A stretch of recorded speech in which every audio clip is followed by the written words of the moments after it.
宇轩，你必须拿200万给志华买房，这是你应尽的义务。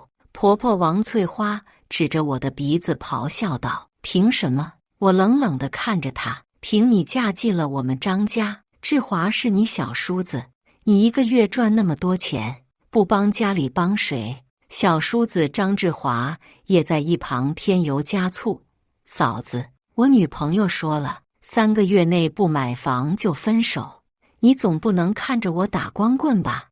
我深深地看了一眼站在角落不敢说话的丈夫张志强，心中某个决定正在悄然成型。这一刻，我终于明白了什么叫做人心不足蛇吞象。婆婆完全没有料到我接下来的举动会让她如遭雷击，彻底后悔今天的所作所为。大家好，开始今天的分享之前，希望你能给人间烟火点个订阅，我将会分享更多优质的内容。我叫林宇轩，今年28岁，是一家外企的财务总监。3年前嫁给了现在的丈夫张志强，一个在国企工作的老实男人。婚前我们感情很好，他温柔体贴，我也觉得找到了可以托付终身的人。我是独生女，父母在南方做生意，家境还算不错，但我从小就被教育要低调做人，从不炫耀家里的条件。我的父亲林国栋是从小县城走出来的企业家，他常说，做人要藏风露拙，真正有实力的人从不需要炫耀。母亲李慧敏也总是教导我，钱财是身外之物，品格才是立身之本。张志强家是本地人，父母都是退休工人，还有一个比他小5岁的弟弟张志华。刚结婚那会儿，婆婆王翠花对我还算客气，毕竟我工作体面，收入也不错，在她眼里算是给张家门第添了光。但好景不长，婆婆的真面目很快就暴露了。她重男轻女的思想极其严重，认为女人就应该在家相夫教子。我这样整天在外面忙工作的，根本配不上她的宝贝儿子。宇轩啊，你看你天天这么忙，也不知道在家做饭，志强都瘦了。婆婆总是这样旁敲侧击地指责我，我每次都温和地解释，妈，我们平时都是叫外卖或者去餐厅吃。志强也理解我的工作，但他总是撇撇嘴，一副不以为然的样子。什么理解不理解的，女人就应该在家做饭洗衣服，这样才是好媳妇。你看隔壁老王家的儿媳妇，天天给家里做饭，多贤惠。真正的矛盾是从小叔子张志华找女朋友开始的。张志华今年25岁，大学毕业后换了好几份工作，总是觉得工资低，活累，眼高手低的毛病特别严重。婆婆把这个小儿子当宝贝疙瘩一样宠着，什么都依着他。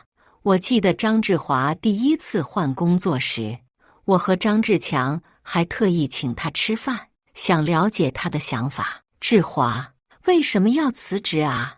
那家公司不是挺好的吗？我关心地问。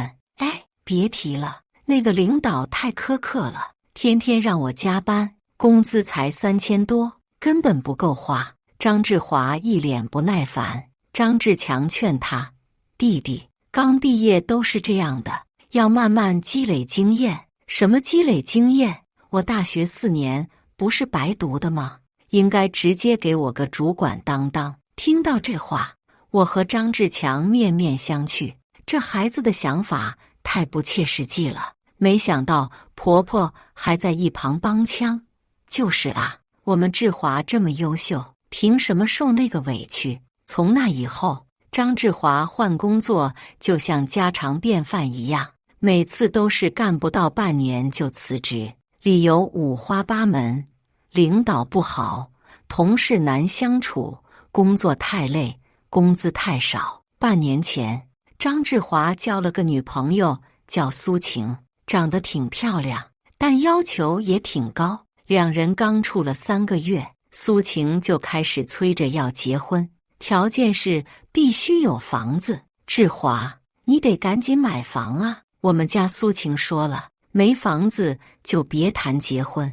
婆婆每天都在念叨这件事。苏晴这个女孩我见过几次，给我的印象不太好。第一次见面是在张家的聚餐上。哇，嫂子，你这个包包好漂亮啊，是不是很贵？苏晴一见到我就盯着我的包看，那是一个普通的职场包，价格也就2000多，但她的眼神让我很不舒服，仿佛在估算我的身价。吃饭的时候，苏晴一直在夸张地赞美菜品，这个餐厅好高档啊，一顿饭得花不少钱吧？其实只是一家普通的家庭餐厅，人均消费也就70-80。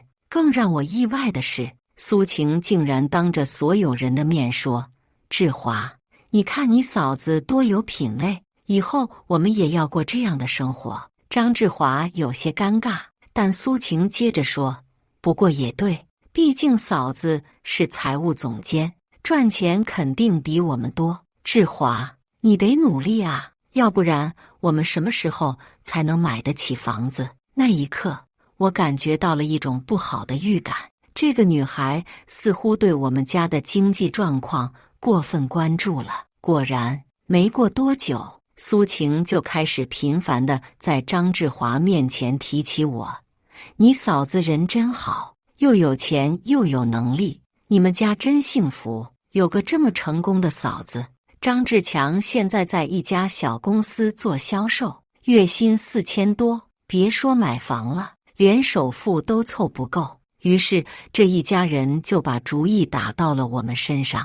开始婆婆还比较含蓄，总是在我面前哭穷，说家里条件不好，希望我们能多帮帮家里。宇轩啊，你们俩收入都不错，能不能每个月多给家里点生活费？志华还小，需要我们支持。我当时心软，觉得孝敬老人是应该的，就和张志强商量，每个月给婆婆3000块生活费。3000？张志强有些惊讶，会不会太多了？没关系，咱们条件还可以，多帮帮家里也是应该的。我当时真的是这么想的，没想到这一给，婆婆的胃口就越来越大了。有一次我去婆婆家，发现她居然买了一台5000多的按摩椅。妈，这椅子挺贵的吧？我随口问道。还行吧，我年纪大了，腰腿不好，买个按摩椅养身体。婆婆很自然地说。我当时没多想，但后来张志强告诉我，婆婆最近还买了不少东西，什么高档保健品、名牌衣服，花钱如流水。她哪来这么多钱？我疑惑地问。估计是你给的生活费比较多，她有了余钱就想改善一下生活。张志强说得很轻松，但我心里开始有些不舒服了。我给的生活费是为了帮助他们日常开销，不是让婆婆拿去买奢侈品的。给了生活费没多久，婆婆又找上门了。宇轩，你在外企工作，能不能给志华在你们公司安排个职位？他现在这工作太辛苦了，工资也不高。我当时就愣了，我们公司是外企，对员工要求很高，张志华那个水平根本进不来，而且就算能进来，也不可能因为我的关系就随便安排职位。妈，我们公司招聘都有严格流程，我也不能违反公司规定。不过我可以帮志华留意其他的工作机会。婆婆的脸当时就拉下来了。什么严格流程？你一个财务总监，连个工作都安排不了，你是不是不想帮我们家？我试图解释，妈，不是我不想帮，而是真的有规定，我们公司所有岗位都要通过笔试面试，我也不能搞特殊。搞什么特殊？你就是不愿意帮。婆婆气冲冲地说，人家老李家的儿媳妇给小叔子在银行安排了个工作，人家多有本事。张志强在一旁打圆场，妈，宇轩说得对，公司确实有规定，咱们不能让他为难。为难？我看他就是不愿意帮。婆婆气冲冲地走了。从那以后，她对我的态度明显冷淡了很多。每次我去他们家，她都是爱答不理的。更让我寒心的是，张志强居然开始劝我：宇轩，要不你真的试试看，能不能帮志华找个工作？毕竟是一家人，能帮就帮帮吧。我看着丈夫，心里有种说不出的失望。事情变得更复杂了。有一天，我无意中听到张志华和苏晴的对话。那天我提前回家，刚进门就听到客厅里有说话声。原来是张志华带着苏晴来我们家做客。你看你嫂子家的装修多好啊，这沙发少说也得2万。苏晴的声音充满羡慕。是啊，我嫂子赚钱多，买什么都不用考虑价格。张志华说：志华，你说你嫂子一个月能赚多少钱啊？至少3、4万吧，可能更多。我哥说他是什么财务总监，特别有钱，那他应该有不少存款吧？苏晴的语气变得兴奋起来。肯定有啊，听我妈说，她家里条件也很好，父母做生意的，那太好了。志华，要不你让你嫂子帮我们买房吧，反正她那么有钱。这个会不会不太好？张志华有些犹豫。有什么不好的？她是你嫂子，帮你买房不是应该的吗？而且你看我们现在这样，租房子住多没面子。我站在门口听着他们的对话，心里五味杂陈。原来在他们眼里，我就是一台印钞机，专门为他们解决问题的。我故意弄出一些响声，然后大声说：我回来了。客厅里的对话立刻停止了。张志华和苏晴都装作若无其事的样子。嫂子，你回来了。张志华笑着招呼我，苏晴也甜甜地叫了一声嫂子好。但我能感觉到他看我的眼神和以前不一样了，充满了某种期待和算计。事情的转折点发生在上个月，张志华的女朋友苏晴突然下了最后通牒：志华，我们处了这么久，你总得给我个交代吧。我爸妈说了，3个月内你要是买不起房子，我们就分手。这话一出，张家所有人都慌了，婆婆更是急得团团转，每天都在家里唠叨，这可怎么办啊？志华要是找不到老婆，我们张家就绝后了。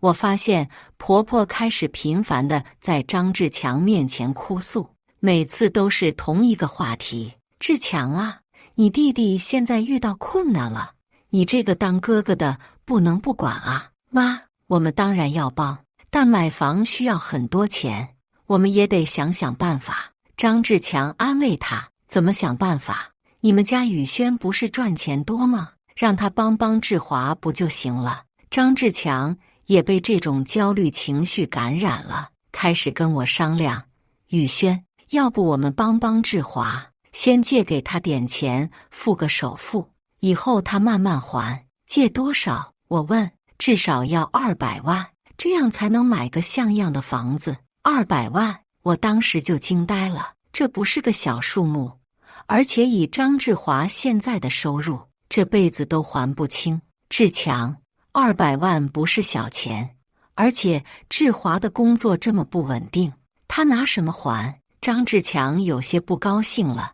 他是我弟弟，我们做哥哥嫂子的，难道不应该帮一把吗？再说你的收入这么高，200万对你来说应该不算什么吧？听到这话，我心里凉了半截。我的收入确实不错，但200万也不是说拿就能拿出来的。更重要的是，这种无条件的付出让我感到很不舒服。最让我没想到的是，在我还没有答应的情况下，张志强居然已经私下跟婆婆保证了。那天晚上，婆婆突然带着张志华和苏晴一起来到我们家，一进门就满脸笑容地说：宇轩啊，志强都跟我说了，你们愿意帮志华买房，真是太好了。我当时就懵了，转头看向张志强，他有些心虚地避开了我的目光。苏晴也很兴奋，嫂子，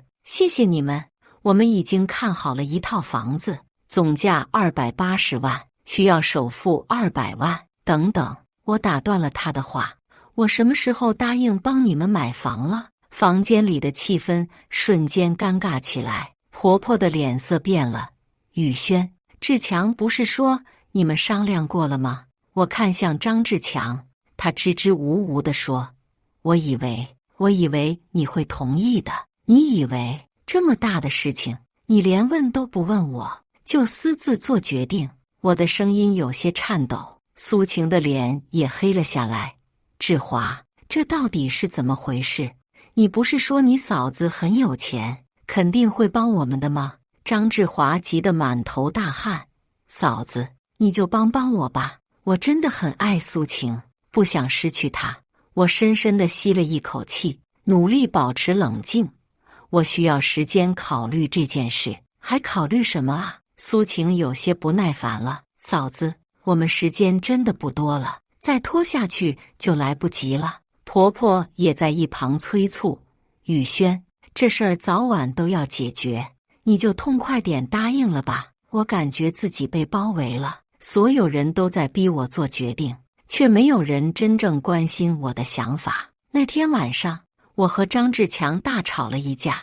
你怎么能不经过我同意就答应这种事？200万不是200块，我气得浑身发抖。我知道数目不小，但志华是我唯一的弟弟，我不能看着他打光棍啊！张志强也急了。那你想过我的感受吗？从结婚到现在，你们家要钱要工作，我什么时候拒绝过？但这次真的太过分了。宇轩，你就当是借给他的，以后他会还的。还？他拿什么还？就他现在这个收入，还到猴年马月？张志强沉默了一会儿，然后说，宇轩，我知道这件事我处理的不对，但志华真的需要我们的帮助。你的收入这么高，200万对你来说，对我来说怎么样？我打断了他的话。张志强，你知道我一个月能赚多少钱吗？你知道我这些年都把钱花在哪里了吗？他被我问住了。确实，虽然我们是夫妻，但我的具体收入和资产情况，他从来没有详细了解过。我突然意识到，在这个家里，我一直都是那个被要求付出的人，却从来没有人真正关心过我的想法和感受。张志强，我们结婚3年了，你知道我每个月的工资是多少吗？我平静地问他。他想了想，大概2-3万吧。我苦笑了一下。你知道我为什么从来不在家里谈工作的事吗？因为你不想把工作的烦恼带回家。不是，我摇摇头，是因为我知道，一旦你们知道我的真实情况，就会有更多的要求。张志强愣住了，他似乎第一次意识到自己对妻子的了解是如此有限。接下来的几天，家里的气氛异常紧张。张志强每天都在试图说服我，而婆婆更是天天上门做工作。宇轩啊，你就帮志华吧，他还年轻，不能没有老婆啊。婆婆一见到我就开始哭诉，妈，这不是小钱，我需要慎重考虑。我试图解释，什么慎重考虑？你就是不愿意帮。婆婆的话越来越难听。志华叫你一声嫂子，你就应该把他当自己弟弟一样看待。他甚至开始在邻居面前说我的坏话。我们家那个儿媳妇啊，赚钱多了就瞧不起人，连小叔子买房都不愿意帮。这些话传到我耳朵里，让我既愤怒又伤心。我从来没有瞧不起任何人，只是不想被道德绑架而已。连张志华也来找我，说什么兄弟情深，嫂子如母，各种道德绑架的话都出来了。嫂子，我从小就把你当姐姐一样看待，你不能见死不救啊！张志华红着眼睛说。志华，不是我不想帮你，而是这个数目太大了，我需要时间考虑。还考虑什么？苏晴已经等不及了，再拖下去，他真的要和我分手了。最让我心寒的是，张志强不但不帮我，反而站在他们那边给我施压。宇轩，我知道你心里有怨气，但你想想，如果志华真的因为这件事分手了，我妈得多伤心啊！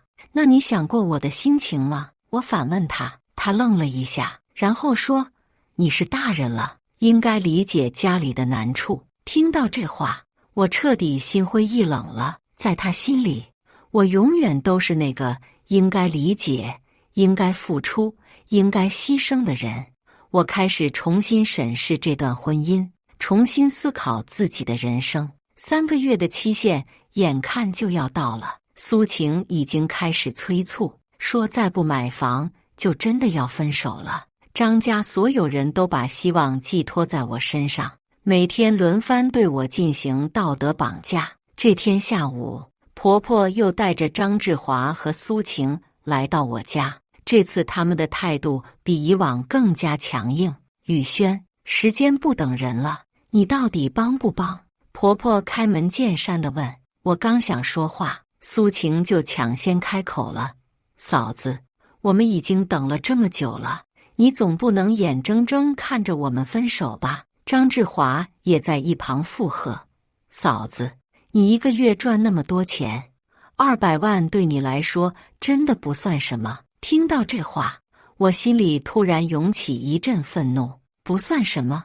你知道我赚钱有多辛苦吗？你知道我每天要工作到几点吗？我的声音有些颤抖。婆婆立刻不高兴了：“工作辛苦怎么了？谁工作不辛苦？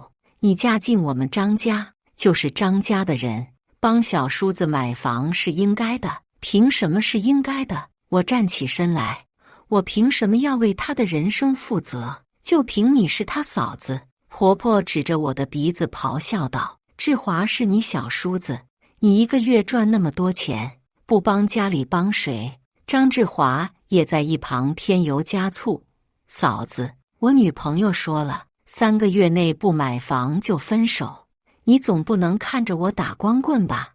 我深深地看了一眼站在角落不敢说话的张志强，心中某个决定正在悄然成型。听完婆婆和小叔子的话，我突然笑了，那种让人毛骨悚然的冷笑。好，既然你们都这么说，那我确实应该给你们一个满意的答复。我缓缓站起身，环视了一圈在场的所有人，然后转身走向书房，拿起手机，我开始拨打一个又一个神秘的电话。透过门缝，众人只能听到我在电话里说着什么星号星号全部处理掉，尽快办理，越快越好，价格不是问题，星号星号。10分钟后，我从书房走出来，手里多了一叠厚厚的文件。翠花阿姨、志华还有志强，我的声音出奇的平静。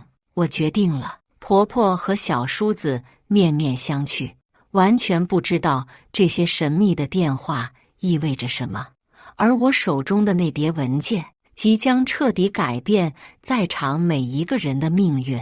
当我缓缓开口说出接下来的话时，婆婆的脸色瞬间变得惨白如纸。我同意给志华200万买房。我平静地说出这句话，婆婆的脸上瞬间露出了得意的笑容。这就对了吗？一家人就应该互相帮助。苏晴更是兴奋地跳了起来：“太好了，嫂子，你真是太好了！”张志华也松了一口气：“嫂子，我就知道你不会见死不救的。”只有张志强看着我，眼中带着一丝疑惑。他了解我的性格，知道我不是这么容易妥协的人。但是我继续说道：“我有个条件。”“什么条件？”婆婆急忙问道。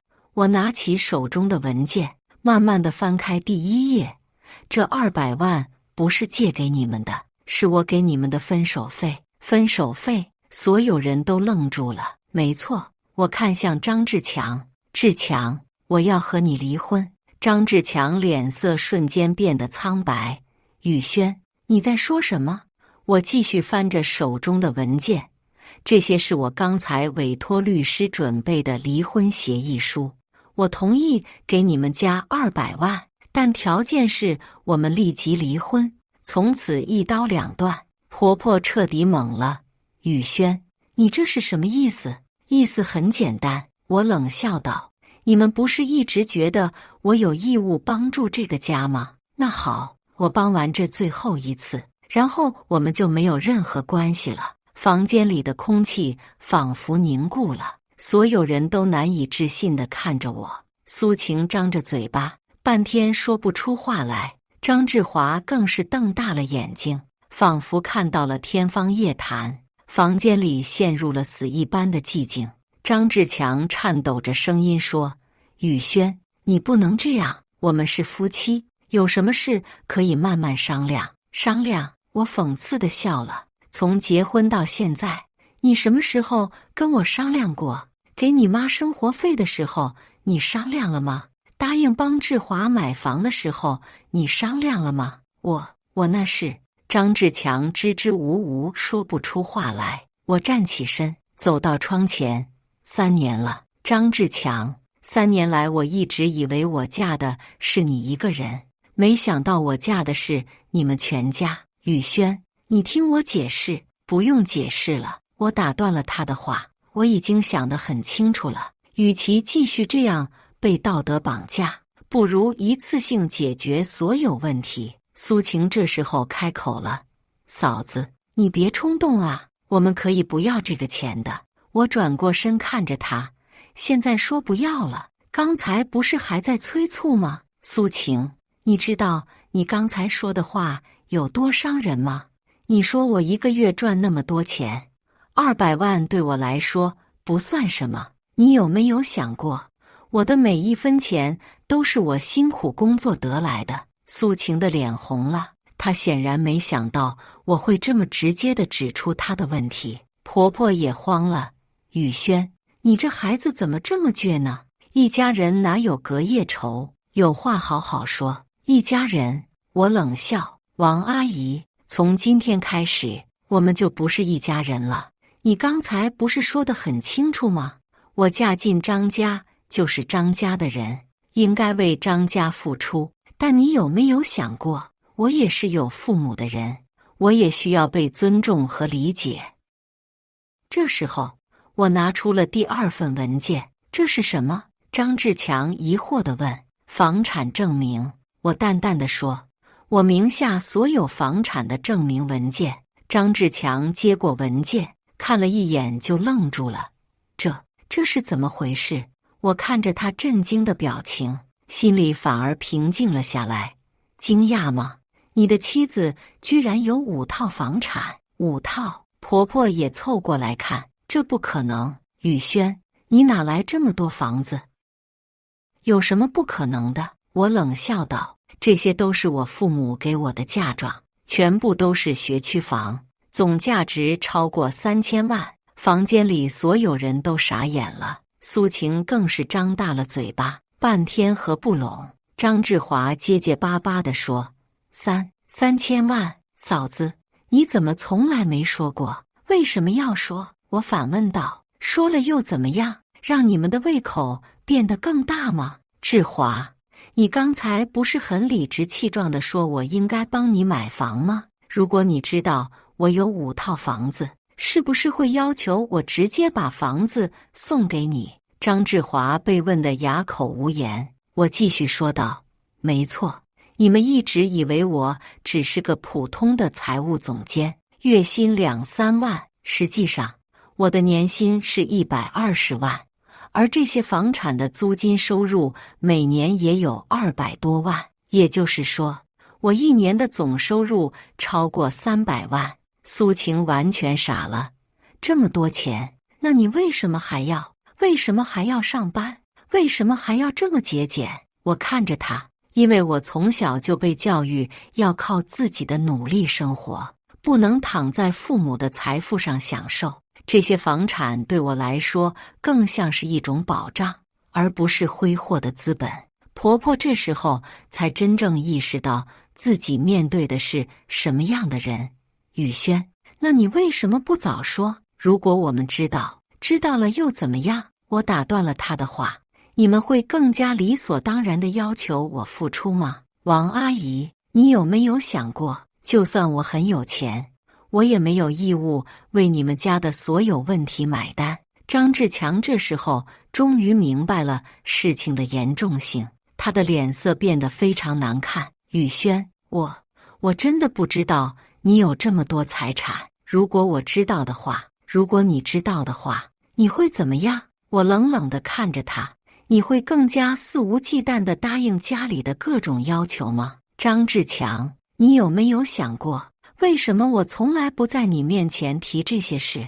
张志强想要解释，但又不知道该说什么。我继续说道，因为我知道，一旦说出来，你们的要求就会更多。200万买房，恐怕你们会要求我给志华买别墅，给你们全家换豪车，甚至要求我养活你们一辈子吧？不会的，我们不是那种人。婆婆急忙解释，不是吗？我拿出手机，调出几个月前的录音，这是你们在我家楼下讨论的内容。当时你们以为我不在家，我按下播放键，房间里响起了熟悉的声音：志华，你嫂子那么有钱，让她帮你买房应该没问题。这是婆婆的声音。妈，会不会不太好？这是张志华的声音。有什么不好的？她嫁进我们家，就应该为这个家付出。再说，她又没有孩子，那些钱留着也是浪费。要不让她再帮我找个更好的工作，她那么有能力，肯定有办法。对，一步到位，让她把我们全家的问题都解决了。录音播放完毕。房间里鸦雀无声，婆婆的脸涨得通红，张志华更是羞愧地低下了头。现在你们还觉得自己不是那种人吗？我冷笑道。苏晴这时候完全清醒了，她意识到自己失去了什么。嫂子，我们真的知道错了，你能不能给我们一次机会？机会？我摇摇头。苏晴，你知道吗？从你第一次见到我开始，你就在打量我的价值，我的包包值多少钱，我们吃饭花了多少钱，我每个月能赚多少钱。在你眼里，我从来不是一个需要尊重的人，而是一台提款机。苏晴想要反驳，但我继续说道，还有你，志华，你从来没有想过要靠自己的努力改变现状，而是一心想着依靠别人。你换了这么多工作，每次都是因为觉得待遇不够好，从来没有想过提高自己的能力。现在你女朋友要求买房，你第一时间想到的不是努力工作攒钱，而是让哥哥嫂子帮忙。张志华被说得无地自容。嫂子，我以后会改的。改？我冷笑。志华，你已经25岁了，如果到现在还不明白什么叫自力更生，那你这辈子都不会明白了。张志强这时候想要为弟弟辩护。宇轩，志华还年轻，他还可以学。闭嘴！我厉声打断了他。张志强，你也没有资格说话。你这个做哥哥的，不是帮助弟弟成长，而是纵容他的依赖心理。你以为你这样是对他好吗？你这是在害他。我拿出了第3份文件，这又是什么？张志强已经不敢问了。移民申请书，我平静地说，我已经申请了加拿大的投资移民，预计3个月后就能拿到签证。所有人都震惊地说不出话来。我继续说道，我决定离开这里，到一个没有人认识我的地方重新开始。至于这5套房子，我已经委托中介挂牌出售了。就在刚才，我在书房里接的那些电话。什么？你要卖房子？张志强简直不敢相信自己的耳朵。是的，全部卖掉，预计能卖3500万左右，扣除税费和各种成本，我能拿到手3200万。这些钱足够我在国外过上舒适的生活了。婆婆这时候彻底慌了，她意识到自己可能犯了一个巨大的错误。宇轩，你不能这样啊！你走了，志强怎么办？他怎么办？我看了一眼张志强，他可以重新找一个更适合他的妻子，一个愿意无条件为他家庭付出的女人。张志强的眼中含着泪水。宇轩，我知道是我不对，我知道我让你失望了，但请你相信，我是真的爱你的，爱我。我苦笑道：张志强，如果你真的爱我，你会在我面临压力的时候保护我，而不是站在他们那边给我施压。如果你真的爱我，你会尊重我的想法，而不是理所当然地认为我应该为你的家庭承担责任。张志强痛苦地闭上了眼睛。我继续说道：张志强，我们认识4年，结婚3年，在这3年里，我一直在努力扮演一个好妻子的角色。我孝敬你的父母，关心你的弟弟，支持你的工作。但是你呢？你为我做过什么？房间里陷入了死一般的沉寂。张志强想要说什么，但又说不出来。我拿出最后一份文件，这是我们的共同财产清单。这3年来，我们的生活费用、房贷、车贷80%都是我出的。你的工资大部分都用来补贴家里了。张志强看着清单，脸色变得更加难看。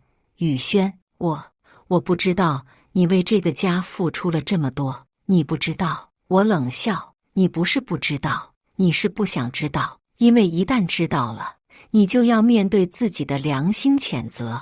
我指着清单继续说道：3年来，我给你家的各种费用总计45万，这还不包括各种礼品和红包，而你给我家的总共不超过5万。婆婆听到这个数字，彻底愣住了。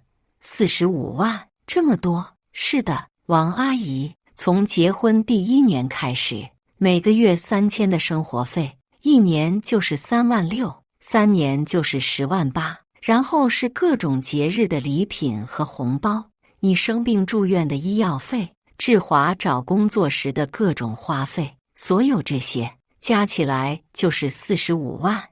我看着在场的所有人，现在你们还觉得我欠你们的吗？还觉得我应该理所当然地为你们付出吗？苏晴这时候彻底明白了自己的错误。嫂子，我们真的知道错了，我不应该催着志华要房子，更不应该把你当成提款机，知道错了。我摇摇头。苏晴，如果我今天没有摊牌，你们会知道错吗？如果我真的只是一个普通的上班族，你们还会觉得自己错了吗？苏晴被问得哑口无言。那我不要这200万了。张志华突然说道：嫂子，我不买房了，你别走。我看着他，心里有些意外，这个平时自私自利的小叔子，现在居然愿意放弃买房。为什么？我问道。因为如果你走了，我哥会很痛苦的。虽然我平时不太懂事，但我能看出来，我哥真的很爱你。而且，张志华停顿了一下，而且我现在才明白，我一直在做错事。这句话让我的心颤动了一下。我看向张志强，发现他正在默默地流泪。志华，你真的明白了吗？我问道。我明白了。张志华认真地说。我明白了什么叫自力更生，什么叫自食其力。嫂子，这3年来你为我们家付出了这么多，而我却一直在索取。我现在才知道，这样是不对的。张志华说着说着，眼圈也红了。嫂子，我决定了，我要重新开始，我要靠自己的努力去追求我想要的生活，我不会再依赖任何人了。苏晴看着张志华，眼中露出了一丝惊讶和欣慰。志华，你真的这么想吗？是的。张志华点点头。苏晴，如果你真的爱我，就陪我一起奋斗吧。我们可以租房子住，可以慢慢攒钱买房。我相信，只要我们努力，总有一天会有属于我们的家。苏晴被感动了，她紧紧抱住了张志华。志华，我愿意和你一起努力。看到这一幕，我的心情也有些复杂。也许这对年轻人还是有救的。婆婆这时候也开口了：宇轩，阿姨给你跪下了，你原谅阿姨这一次吧。说着，婆婆真的要给我下跪，我赶紧扶住她。王阿姨，您别这样。宇轩，阿姨真的知道错了，阿姨不该那样对你，不该把你当成我们家的提款机。阿姨向你道歉。婆婆哭着说道。看着眼前这个哭泣的老人，我的心也软了一些。但我知道，有些事情一旦发生了，就回不去了。王阿姨，我不怪您，每个人都有自己的立场。你疼爱小儿子是人之常情，但是我也有我的底线和尊严。张志强走到我面前，眼中含着泪水。宇轩，我们重新开始好不好？我保证以后不会再让家里人为难你，我保证会保护你，支持你。我看着他，心里五味杂陈。这个男人，我曾经深深地爱过他，但是现在，张志强，我们回不去了。这3年来发生的事情，让我看清了很多东西。我们之间的问题，不是一句保证就能解决的。为什么就不能给我们一次机会？张志强痛苦地问道。因为信任已经破碎了，我轻声说道。张志强，婚姻最重要的是什么？是信任，是理解，是支持，但这些我们都没有了。我停顿了一下，继续说道。这3年来，每当我面临压力和委屈的时候，我最需要的是你的理解和支持，但你给我的却是更多的压力和要求。张志强想要说什么，但我举手示意他不要打断我。还有一点，就是价值观的不同。在你们看来，家人就应该无条件的互相帮助，而我认为帮助是应该的，但要有界限和原则。这种根本性的分歧，不是短时间内能够解决的。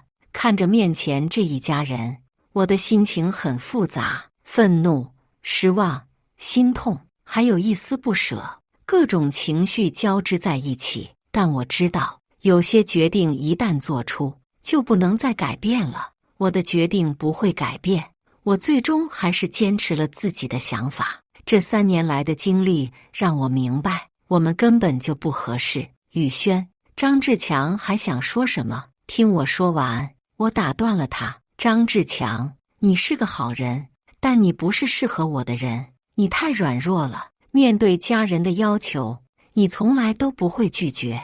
而我需要的是一个能够保护我、支持我的伴侣，一个能够和我并肩作战的人。